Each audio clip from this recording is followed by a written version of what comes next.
We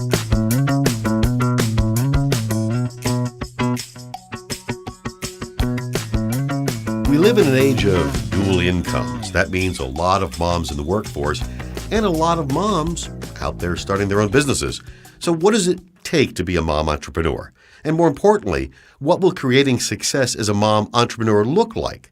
Since we all have different situations and factors that make up our lives, the experience of being both a mom and a business owner is unique for each person. There isn't just a one-size-fits-all plan. Now, someone who's been there and done that and wrote the book, Moms Mean Business, is Erin Babler. And Erin, welcome to Jobs Pipeline Radio. Thank you. You know, it's a very interesting book. I was reviewing it today. And moms have such hectic lives. They're trying to raise families. They're trying to take care of the house. Their plate is always full.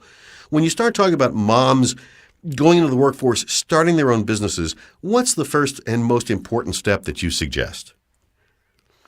Well, our premise is that in order to make those two seemingly at odds roles work together, you really have to take a close look at your whole life. So you cannot keep them separate and think that, okay, I'll be a mom from, 6 to 10 and I'll be a business owner, the other hours. You have to really look at the possibilities that exist in your life, but also the limitations, so that when you're designing what your whole life looks like, those two will not be at odds.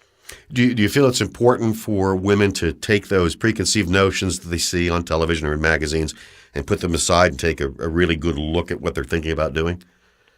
Absolutely. So that is sort of the premise of our whole book, is we've got books out there that tell women how other people have done it, or, how they think women should do it. But the bottom line is everybody's life looks a little bit different. And so rather than be prescriptive in our book, we decided, why not coach women through it so that the solutions that they're coming up with fit them and them alone. And we see that as really the only way to make these two roles work together.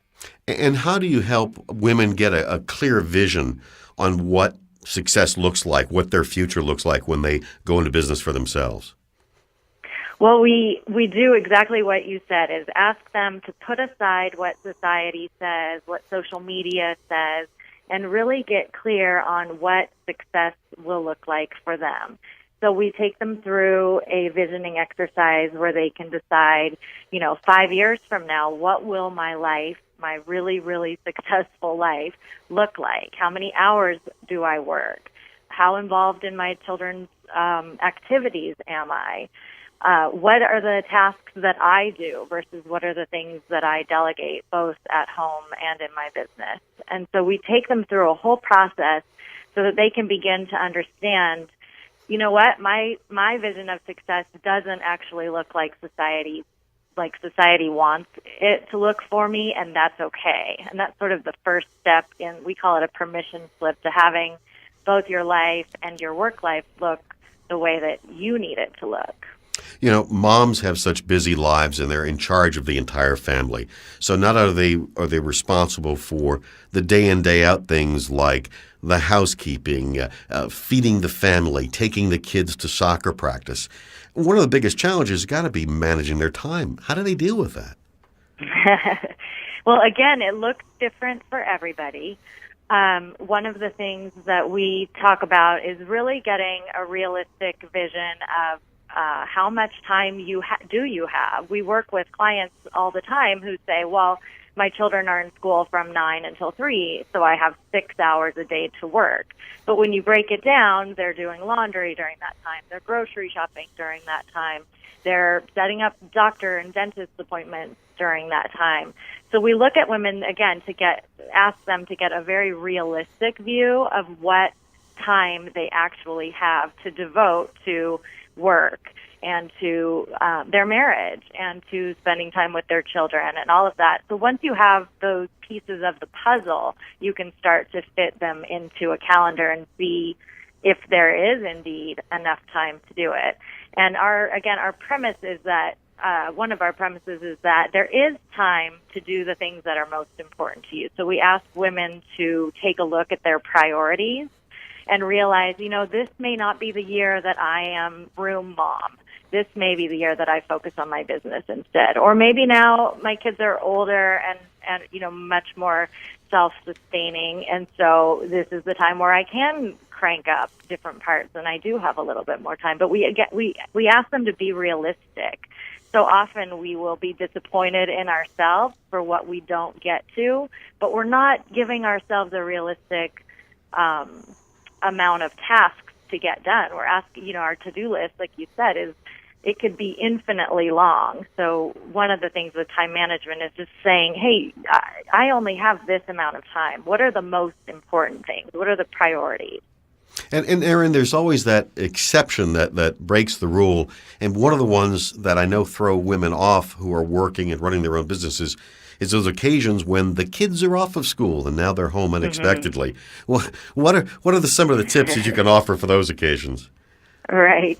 We do ask our readers and our clients and women to think about those kinds of things ahead of time and to have contingency plans in place so that those are not surprises. They're surprises on the day they happen, but we know they will happen at some point. So we ask women to really take a look at who's my support system, who can help me out, what's my game plan if that happens. And especially, there are times when we can cancel what we had going on in our work lives to take care of our children, and there are times when we really just can't. So we ask them to take a look at that and make sure that they have a game plan in place so that if they need it, they can rely on a backup child care system or a friend or a neighbor or whatever it is. And that's, the support system is one of the things that really sets mom entrepreneurs apart from other entrepreneurs. Is moms tend to stick together, and we get it, so we help each other out as much as we can. I've often wondered if somebody would not make a fortune creating a small business that did daycare for kids between the age of 12 and 18. Exactly. Erin, stay with us. We have many more questions for you.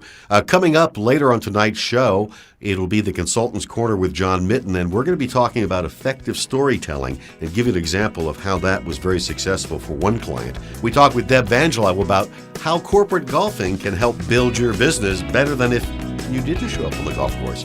All that coming up on the Jobs Pipeline radio program after the break.